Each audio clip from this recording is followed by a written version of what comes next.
आज के इस हफ्ते में आम जन के वो मुद्दे हैं जिन पर सब खामोश हैं। इन सभी मुद्दों को बारी बारी से देखने सुनने के लिए इस वीडियो के अंत तक आपका हमारे साथ बने रहना जरूरी है। वीडियो पसंद आए तो चैनल को सब्सक्राइब जरूर करें और वीडियो को लाइक और शेयर करना बिल्कुल भी ना भूलें।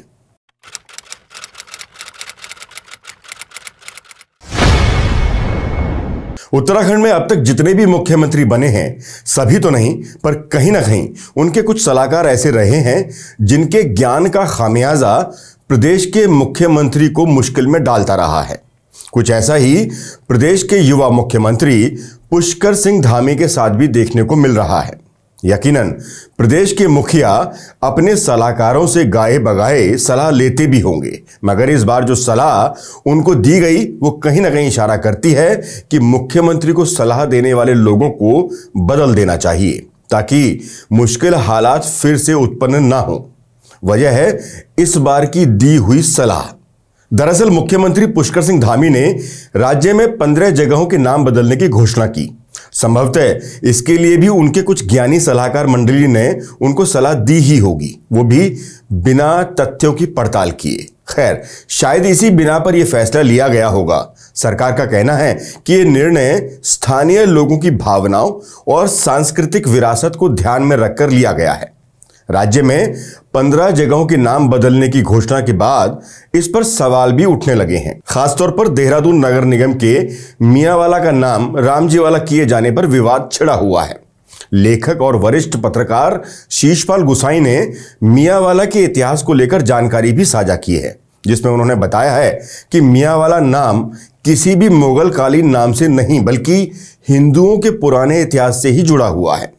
वो बताते हैं कि मियांवाला नाम गढ़वाल के 51वें राजा प्रदीप शाह के द्वारा जागीर के रूप में गुलेरिया राजपूत लोगों को दी गई पदवी है। शायद यही कारण है कि गुलेरिया राजपूत समुदाय के लोग आज भी उत्तराखंड के कई हिस्सों में रहते हैं और अपने सरनेम को मियां नाम से सुशोभित करते हैं। अब स्थानीय निवासियों ने भी सरकार के खिलाफ यहां मोर्चा खोल दिया है। लोगों का आरोप है कि सरकार नाम बदलकर इस जगह की पहचान को धूमिल करने की कोशिश कर रही है, साथ ही राजनीतिक फायदा भी उठाना चाहती है। सरकार के आगे मुश्किल यह है कि विरोध करने वाले अधिकतर लोग पहाड़ से आए राजपूत समुदाय के लोग हैं। कोई भी प्रदेश के मुखिया रहे हों, समय के अभाव में सभी किसी भी नियम कानून को लागू करने से पहले उस विषय को लेकर जानकारी जुटाने के लिए अपनी करीबी टीम को ही तथ्यों की जांच करने के लिए आदेश देते हैं।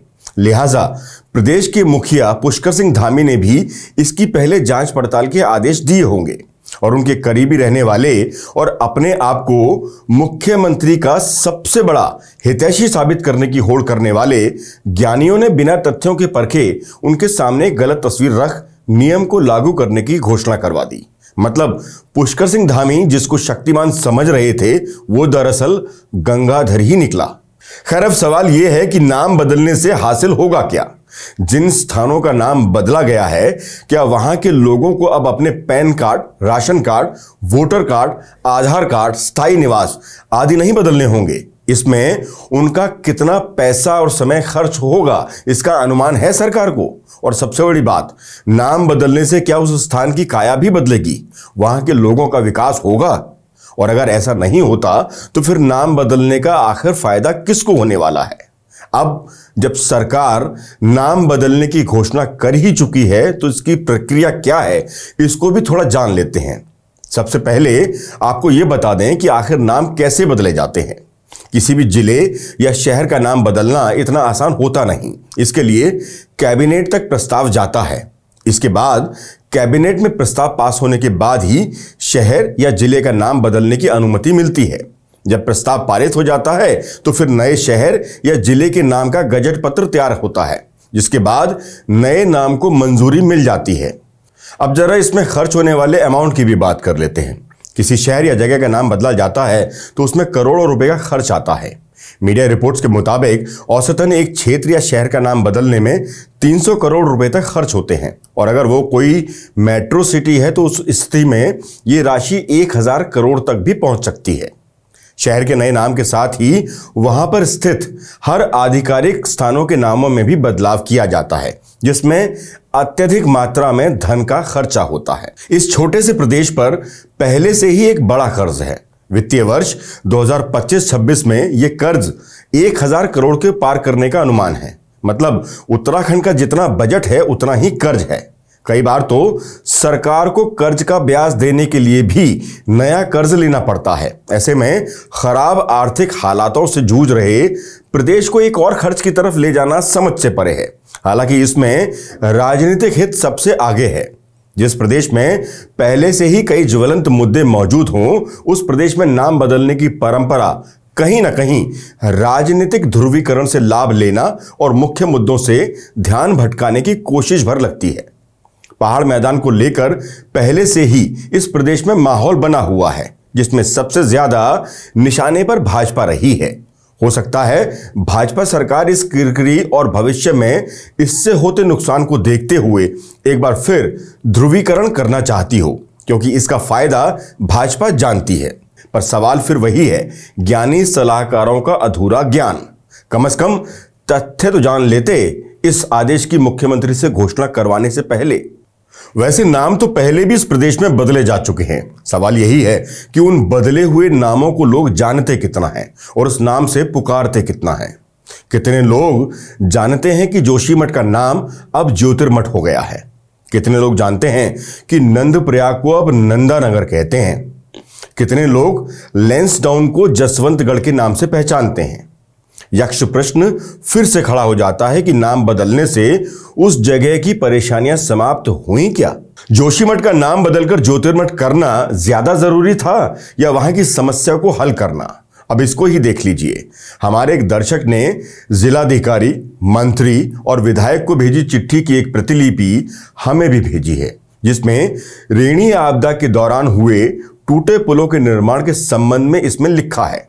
इस चिट्ठी में उन्होंने लिखा है कि फरवरी 2021 में जोशीमठ के रेणी में आई आपदा के बाद करोड़ों की जनहानि भी हुई और लोगों को अपनी जान गंवानी पड़ी। धौली गंगा पर निर्मित रेणी जगजूफ झूला पुल, सलधार जगवार झूला पुल और तपोवन भगीयल झूला पुल बह गए, जिसका निर्माण आज तक हुआ नहीं है, जिसके परिणाम स्वरूप लोग ट्रॉली और टेम्परेरी झूला पुल से सुदूर सीमावर्ती गांव के लोग 3-3 किलोमीटर की चढ़ाई पार कर आवाजाही करने को मजबूर हैं। इतना ही नहीं, आपदा में बहे पनघट, मंदिर, धर्मशाला और घाटों का निर्माण आज तक हुआ नहीं है। कई बेजुबान जानवर तक उस आपदा में मर गए, पर किसी ने इस बात तक का संज्ञान लिया नहीं। अब यहां एक बात और सामने आती है कि आपदा के इतने वर्ष बीत जाने के बाद भी किसी स्थानीय को यह पत्र आखिर लिखना क्यों पड़ रहा है?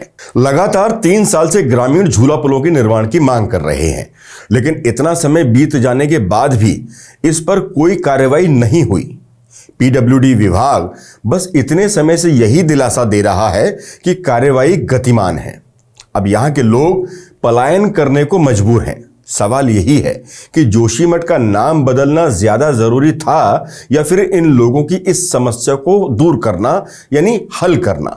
एक तरफ सरकार पलायन आयोग और वाइब्रेंट विलेज के नाम पर पहाड़ों में पलायन रोकने की बात करती है, तो दूसरी तरफ आपदा के बाद वहां के लोगों को उनके हाल पर छोड़ दिया जाता है, वो भी तब जब आपदा प्रबंधन के लिए केंद्र से भी इतनी आर्थिक सहायता प्रदेश सरकार को मिलती है।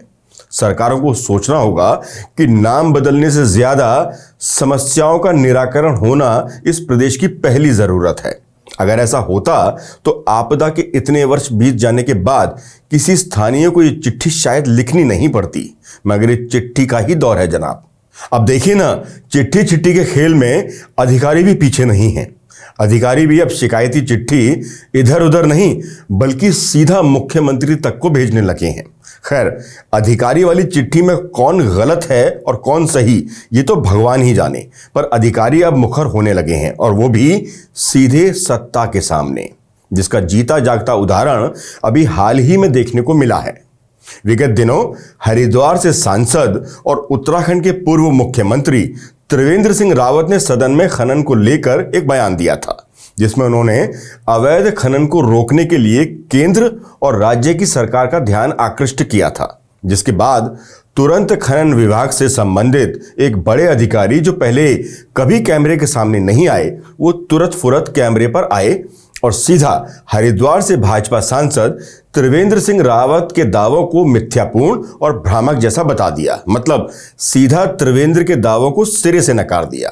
अब संबंधित अधिकारी के संबंध में जब मीडिया ने त्रिवेंद्र सिंह रावत की प्रतिक्रिया जाननी चाहिए, तो त्रिवेंद्र सिंह रावत एक मुहावरे में ऐसे शब्दों का प्रयोग करते हैं जो अधिकारी वर्ग को पसंद नहीं आया और उनकी यूनियन इसको आत्मसम्मान पर चोट बताने लगी, जिसके बाद इस पर खूब बहस इस प्रदेश यानी उत्तराखंड में छिड़ जाती है।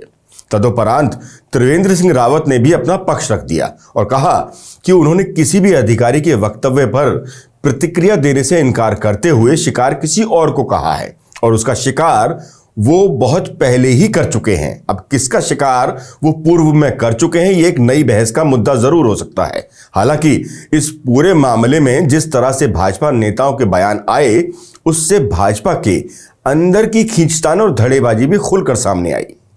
उत्तराखंड आईएएस यूनियन द्वारा जो पत्र सोशल मीडिया में वायरल हुआ, उसको भी राजनीति का एक हिस्सा कई लोग बताते रहे। पर इस यूनियन की बात पर एक बात तो सामने आती ही है कि देश में सभी की यूनियन है जो अपने लोगों को डिफेंड करती हैं, फिर चाहे वो आईएएस हो या फिर आईपीएस। मगर सिपाहियों को सब भूल जाते हैं।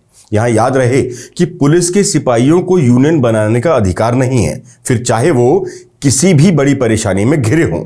उनकी आवाज उठे ये अनुशासन के दायरे से बाहर आता है। लिहाजा उनके लिए बस एक ही लाइन है, एक ही शब्द है, लेफ्ट राइट और लेफ्ट राइट। यकीनन आत्मसम्मान के साथ समझौता होना भी नहीं चाहिए, लेकिन कई बार अधिकारियों द्वारा भी ऐसे प्रकरण सामने आते हैं जब वो जनता के आत्मसम्मान को चोट पहुंचाते नजर आते हैं। जैसे उनका आत्मसम्मान है, अन्य लोगों का भी होता ही होगा, उनको भी ठेस पहुंचती ही होगी। चलो यहां तो अधिकारियों की यूनियन थी तो उनके आत्मसम्मान के लिए सभी अधिकारी खड़े हो गए, लेकिन क्या इन्हीं अधिकारियों को अपने से नीचे छोटे पदों पर काम कर रहे कर्मचारियों के आत्मसम्मान की भी उतनी ही चिंता होती है? बात पुलिस विभाग की ही कर लें तो पुलिस में कार्यरत छोटे पदों के कर्मचारी का आत्मसम्मान अगर कोई रौंदता है तो उनकी सुध कौन अधिकारी लेता होगा? चलो मान लिया उनके बड़े अधिकारी ही ले लेते होंगे सुध, पर अगर उनके ही समकक्ष अधिकारी जो खुद उनकी ही यूनियन का हिस्सा हैं, अगर वो छोटे कर्मचारियों का मान मर्दन करें तो भी क्या उसके खिलाफ एक्शन होता होगा? सुना तो ऐसा कभी नहीं। अब इन छोटे पदों पर आसीन कर्मचारियों की विडंबना एक और है कि ये यूनियन भी बना नहीं सकते। आपने कई बार देखा होगा कि दिन रात सड़कों पर काम करने वाले इन पुलिस के सिपाहियों की कहीं कोई सुनवाई नहीं है। कोई घटना हो जाए तो किरकिरी से बचने के लिए उनके बड़े अधिकारी उनको सस्पेंड कर देते हैं, लाइन हाजिर कर देते हैं, चाहे उसमें उनका कोई दोष ना भी हो। तब भी आम जनता की नजरों में भी इनके लिए उतना सम्मान नहीं है। आखिर वो भी तो इंसान ही हैं, उनका भी आत्मसम्मान है। ये आत्मसम्मान की चोट हमेशा बड़े लोगों और बड़े पदों पर बैठे लोगों को ही क्यों लगती है? यहां ये बात उठाने का हमारा मकसद ये नहीं कि हम त्रिवेंद्र सिंह रावत या अधिकारियों में से किसी को सही या किसी को गलत साबित करना चाहते हैं, बल्कि हमारा मकसद ये है कि जैसे बड़े ऊंचे पदों पर बैठे लोगों को अपने सम्मान की चिंता है, वैसे ही उनके नीचे काम कर रहे छोटे छोटे कर्मचारियों के सम्मान की भी रक्षा हो जाती तो बड़ी वाली कृपा हो जाती। खैर, हमारे अधिकारी खुद ही आपस में इतना उलझ रहे हैं कि उनको दूसरों की परवाह करने का समय ही नहीं मिलता। ताजा उदाहरण अभी हाल ही का है। चमोली जिले में डीएम और आबकारी अधिकारी की तनातनी के पीछे शराब की दुकानों के आवंटन का मामला सामने आया है। 2 दुकानों के आवंटन में डीएम को अनदेखा कर आबकारी आयुक्त से काम करवा लिया गया। इस मसले से नाखुश डीएम ने आबकारी प्रमुख सचिव को पत्र लिख अपनी अधिकारी दुर्गेश्वर कुमार त्रिपाठी के निलंबन की मांग कर डाली। चमोली के डीएम संदीप तिवारी ने बताया कि नियमों के अनुसार आवंटन की फाइल उनके माध्यम से आबकारी आयुक्त के पास जानी चाहिए थी, लेकिन जिला आबकारी अधिकारी ने इस प्रक्रिया का पालन नहीं किया। डीएम ने बताया कि उन्होंने आबकारी अधिकारी के निलंबन की संस्तुति शासन से की है, जबकि इस सनसनीखेज मामले में आबकारी अधिकारी सीधे सीधे सीएम को पत्र लिख चुके हैं। और न्याय की मांग कर चुके हैं। पत्र में डीएम तिवारी के दुर्व्यवहार का जिक्र कर गए हैं, जबकि आबकारी अधिकारी के गायब होने की सूचना भी पुलिस के पास पहुंची है। हालांकि इस पूरे विवाद में आबकारी अधिकारी को देहरादून अटैच कर दिया गया है। कुल मिलाकर शराब के इस खेल ने एक बार फिर नौकरशाही के दरार को चौड़ी करके रख दिया है। खींचतान सिर्फ एक तरफा ही नहीं है, बल्कि और भी है। अभी देखिए ना, चारधाम यात्रा शुरू होने में बस अब कुछ ही समय बाकी है। अब तक 10 लाख से ज्यादा श्रद्धालु अपना पंजीकरण करवा चुके हैं, जो बता रहा है कि इस बार यात्रा में भारी भरकम भीड़ आने वाली है। पिछले साल कुछ कमियां यात्रा के दौरान देखी गई थीं, उनसे सीख लेने की जरूरत है। इसलिए इस बार सरकार यात्रा के लिए सभी इंतजाम करने में जुटी हुई है। लेकिन यमुनोत्री धाम के पुरोहित चारधाम यात्रा की तैयारी और जिला अधिकारी की कार्यप्रणाली पर सवाल उठा रहे हैं। व्यवस्था सुचारू न होने के चलते वो सरकार और प्रशासन पर भड़क गए हैं और पहले दिन श्रद्धालुओं को दर्शन न करने देने की बात कह रहे हैं। वीडियो देख खुद ही तसल्ली कर लीजिए, फिर आगे बढ़ते हैं। मीडिया के सामने भी कहना चाहता हूँ, कल मां यमुना जी का जन्म उत्सव है। 4 तारीख को हम सारे मंदिर समिति और पंचपंडा समिति घोषणा करेंगे कि यमुनोत्री धाम का सिर्फ दर्शन खोला जाएगा, पूजा पाठ होगी, तीर्थ यात्रियों को कोई दर्शन नहीं। हम किसी की मार खाएं, वहाँ पर किसी की समस्याएं होंगे, वहाँ कुंड ने घाट ने लेडीज कुंड ने अभी तक 25 दिन मात्र रहे हैं। 25 दिन में क्या होगा? किसी भी प्रकार की यात्रा की लिपापोती हम नहीं करना चाहते हैं। अभी हमने अधिकारियों के सम्मान में एक लंबा चौड़ा पन्ना खोलकर रखा है, तो कुछ बात नेताओं के सम्मान की तो बनती ही है। अभी हाल ही में भारतीय जनता पार्टी ने कई नेताओं को दायित्वधारी बना दिया है। भारतीय जनता पार्टी के 20 पदाधिकारियों को विभिन्न परिषद, आयोग व समितियों में दायित्व दिया गया है। लेकिन बद्रीनाथ से विधायक रहे और भाजपा में शामिल हुए राजेंद्र भंडारी के हाथ एक बार फिर खाली रह गए। दिवंगत पूर्व विधायक शैला रानी रावत की पुत्री ऐश्वर्या रावत को उपाध्यक्ष राज्य महिला आयोग का दायित्व सौंपा गया है, जबकि कर्नल अजय कोठियाल को उत्तराखंड राज्य पूर्व सैनिक कल्याण सलाहकार समिति का अध्यक्ष बनाया गया है। कुल मिलाकर इन सभी की बल्ले बल्ले हो गई है, क्योंकि इन दर्जा प्राप्त मंत्रियों और राज्य मंत्रियों को सरकार बाकायदा सैलरी देती है। पिछली सरकारों में एक दायित्वधारी को 45,000 का मासिक मानदेय मिलता था, जिसे साल 2023 में धामी सरकार ने बढ़ा दिया था। जानकारी के अनुसार मौजूदा समय में उत्तराखंड में एक दायित्वधारी को 80,000 प्रति माह मिल रहे हैं। अगर वो सरकारी वाहन का इस्तेमाल नहीं करता तो वाहन के लिए 40,000 प्रति माह अतिरिक्त भुगतान का प्रावधान है। इसके अलावा अगर सरकारी आवास नहीं मिलता है तो इसके एवज में अतिरिक्त 25,000 प्रति माह दिया जाता है। अगर सरकारी आवास मिलता है तो कार्यालय भत्ते के रूप में 10,000 प्रति माह दिया जाता है। 2,000 प्रति महीना टेलीफोन या मोबाइल रिचार्ज की सुविधा भी दायित्वधारियों को दी जाती है। दायित्वधारी 12,000 से लेकर 15,000 तक एक 4th क्लास कर्मचारी भी रख सकता है। इसका पैसा भी सरकार ही वहन करती है। इतनी सुविधाएं मिलने के बाद बल्ले बल्ले होना तो निश्चित है। तो बेरोजगारी के इस दौर में सबको रोजगार की शुभकामनाएं। काश हमें भी कोई दायित्वधारी बना देता। चलो, नेताओं की बल्ले बल्ले तो हो गई, मगर कुछ है जो परेशान हैं, जिनकी परेशानी सरकार अगर चाहे तो मिनटों में दूर कर सकती है। मामला शिक्षा से संबंध रखता है, जिस मुद्दे को हमने अपने पिछले साप्ताहिक शो में उठाया था। मामला स्कूलों की बड़ी फीस और उस पर परेशान अभिभावकों का है, जिसको लेकर हमने शिक्षा मंत्री धन सिंह रावत को भी फोन करके इस मामले में संज्ञान लेने का आग्रह किया था। मंत्री धन सिंह रावत ने भी भरोसा दिलाया था कि वो इस पर जरूर कदम उठाएंगे। अब शिक्षा विभाग ने माध्यमिक शिक्षा विभाग में निजी विद्यालयों से संबंधित विभिन्न शिकायतों के निपटारे के लिए टोल फ्री नंबर 1800-180-4275 जारी कर दिया है। अब इस नंबर पर अभिभावक निजी विद्यालयों से संबंधित शिकायतें दर्ज करा सकेंगे। शिक्षा मंत्री डॉक्टर धन सिंह रावत ने शिक्षा निदेशालय में आयोजित कार्यक्रम में नंबर जारी करते हुए कहा कि इस पर आने वाली शिकायतों पर विभागीय कार्रवाई की जाएगी। सवाल यह भी उठता है कि आखिर प्राइवेट स्कूल इस तरह की मनमानी कैसे कर लेते हैं? आखिर क्या कारण है कि प्राइवेट स्कूलों का दबदबा लगातार बढ़ रहा है?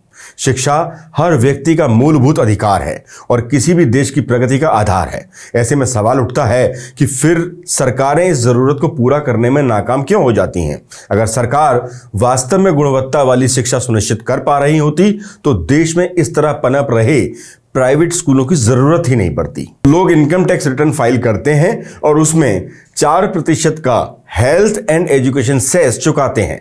ऐसे में सवाल यह भी उठता है कि क्या यह पैसा वाकई शिक्षा के लिए इस्तेमाल हो भी रहा है या नहीं, या यह सिर्फ एक औपचारिकता मात्र बनकर रह गई है। हाल ही में जनवरी 2025 में जारी UDISE+ की रिपोर्ट सरकारी स्कूलों की दयनीय स्थिति को बयां करती है। देश में 1 लाख से ज्यादा सरकारी स्कूलों में काम करने लायक बिजली तक नहीं है, और जब बिजली ही नहीं है तो कंप्यूटर लिटरेसी और डिजिटल शिक्षा की बात करना बेमानी है। इसी तरह 46,000 सरकारी स्कूलों में अच्छे और सुचारू शौचालय नहीं है और 13,000 स्कूलों में पीने के पानी की सुविधा तक उपलब्ध नहीं है। ये आंकड़े सिर्फ इंफ्रास्ट्रक्चर की कमी को नहीं दर्शाते, बल्कि सरकार की प्राथमिकताओं पर भी सवाल उठाते हैं। यह हाल तब है जब हर साल शिक्षा के नाम पर बहुत भारी भरकम बजट खर्च किया जाता है। सरकारी स्कूलों में शिक्षा की गुणवत्ता भी चिंता का विषय है।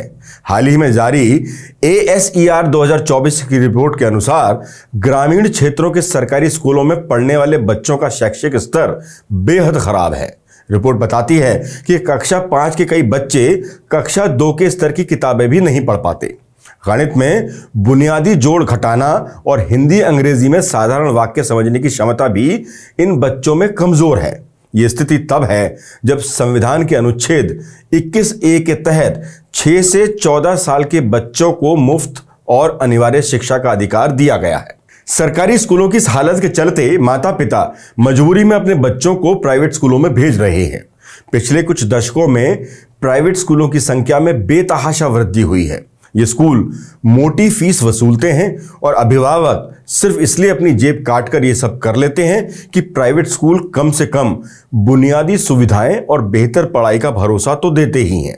सरकारी स्कूलों की हालत का अंदाजा इससे लगाया जा सकता है कि देहरादून के GGIC कारगी ग्रांट में बुनियादी संसाधनों की कमी के कारण कई छात्रों को बिना दाखिले के लौटना पड़ रहा है। विद्यालय प्रबंधन सुविधाओं के अनुसार कक्षा 9 में इस बार सिर्फ 16 नए प्रवेश ही ले पाया है। शिक्षकों का कहना है कि विद्यालय में कक्षों की कमी के चलते इस साल चाहकर भी सभी इच्छुक छात्राओं को प्रवेश नहीं मिल पाएगा। इससे कई छात्रों को निराशा का सामना करना पड़ रहा है। कक्षाओं की सीमित उपलब्धता के कारण इस साल प्रधानाचार्य से नए बच्चों को दाखिला न देने का अनुरोध किया गया है। सवाल यह है कि जब सरकार टैक्स पेयर्स से शिक्षा के नाम पर सेस वसूल रही है तो उसे प्राइवेट स्कूलों पर निर्भरता क्यों बढ़ानी पड़ रही है? क्या यह सरकार की नाकामी का सबूत नहीं कि वे अपने ही नागरिकों को मुफ्त और गुणवत्तापूर्ण शिक्षा देने में असफल रही है? भारत सरकार हर साल शिक्षा पर GDP का लगभग 3 से 4% खर्च करती है, जो विकसित देशों से काफी कम है।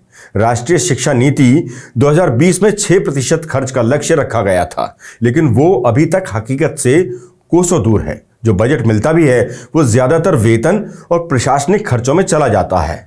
इंफ्रा सुधार, शिक्षक प्रशिक्षण और तकनीकी संसाधनों पर निवेश ना के बराबर है। इसके अलावा सरकारी स्कूलों में शिक्षकों की भारी कमी है।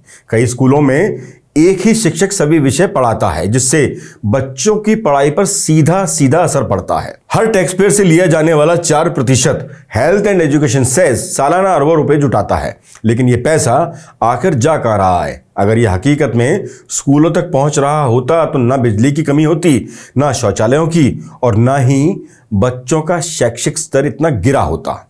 यह विडंबना है कि एक ओर सरकार डिजिटल इंडिया और स्किल इंडिया जैसे नारे देती है, वहीं दूसरी ओर सरकारी स्कूलों में बुनियादी सुविधाएं तक मुहैया नहीं कर पाती। शिक्षा किसी भी देश का भविष्य तय करती है।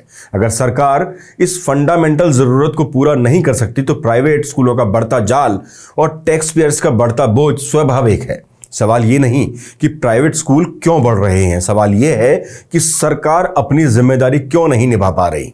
जब तक सरकारी स्कूलों में बिजली, पानी, शौचालय और क्वालिटी एजुकेशन नहीं होगी, तब तक सब पढ़ें और सब बढ़े का नारा सिर्फ कागजों तक ही सीमित रहेगा। जरा सोचिए, एक आवाज बेरोजगार संघ से जुड़े युवाओं ने भी प्रमुखता से उठाई थी, जिसका असर भी देखने को मिला। निकाय चुनावों के समय आचार संहिता के दौरान शहरी विकास मंत्रालय में मोटी सैलरी में एक नियुक्ति होती है, जिसके खिलाफ बेरोजगार संघ अपनी आवाज बुलंद करता है। बेरोजगार संघ के उपाध्यक्ष राम कंडवाल और प्रवक्ता सुरेश सिंह इस मुद्दे को प्रमुखता से उठाते हैं कि आखिर कैसे एक बाहरी प्रदेश के व्यक्ति को इतनी मोटी सैलरी पर आचार संहिता के दौरान नियुक्ति दे दी गई। इसको लेकर वो चुनाव आयोग का दरवाजा भी खटखटाते हैं। नतीजा ये होता है कि आखिरकार चुनाव आयोग और शहरी विकास विभाग नियुक्ति को रद्द करने को मजबूर हो जाता है। हालांकि बेरोजगार संघ इतने से संतुष्ट नहीं है। उनका कहना है कि केवल अवैध नियुक्ति रद्द करना हमारा मकसद नहीं। जिस कर्मचारी या अधिकारी की सिफारिश से यह अवैध नियुक्ति हुई उस पर कार्रवाई भी होनी जरूरी है। मतलब साफ है कि मजबूती से अगर वाजिब आवाज उठाई जाए तो सरकार को सुननी ही पड़ती है। अब देखिए ना, इन्हीं आवाजों के बीच एक आवाज और उठ रही है, वो भी लोक कलाकारों के साथ गढ़ रत्न नरेंद्र सिंह नेगी की। पर कितनी सुनी जाएगी ये देखना भी बाकी है। लोक कलाकार लंबित भुगतान, मानदेय वृद्धि, रजिस्ट्रेशन, सांस्कृतिक दलों को जीएसटी से मुक्त करने, कलाकारों के लिए पहचान पत्र जारी करने, कलाकारों का बीमा करने सहित अन्य मांगों को लेकर लंबे समय से संघर्ष कर रहे हैं। कलाकारों की वजह से ही उत्तराखंड की संस्कृति जीवित है। उन्हें सम्मान के साथ उनका वाजिब हक मिलना भी चाहिए। उनके लिए बाकायदा उत्तराखंड के सभी लोक कलाकार एकत्र होकर संस्कृति विभाग में धरना देने भी पहुंचे ताकि उनकी भी आवाज सुनी जा सके। वैसे तो जनता की हर मुद्दे पर लड़ाई हक पाने के लिए ही होती है, फिर चाहे वो शिक्षा हो, संस्कृति हो या उनके हिस्से की नौकरी घर किसी और को मिले उसके लिए। दीवारें सरकारी वाली बहुत मोटी होती हैं, बावजूद इसके कुछ मुद्दे पहुंच जाते हैं सरकार के कानों तक और कुछ रह जाते हैं सलाहकारों के टेबल के किनारे रखे डस्टबिन के अंदर, ताकि प्रदेश के मुखिया को सब गुट सुनाई भी दे और दिखाई भी दे। अब चापलूसी के इस दौर में तो बस यही बच गया है, नहीं तो खनन के काले धंधे का शोर भी कानों तक जाता और बेरोजगारों की आवाज भी गाहे बगाहे ही सही कानों तक पहुंच ही जाती। पर यहां सब उल्टा है। यहां सिर्फ नाम की माया है और बाकी बची अंधेरी छाया है। आज के लिए बस इतना ही। जय हिंद, जय उत्तराखंड।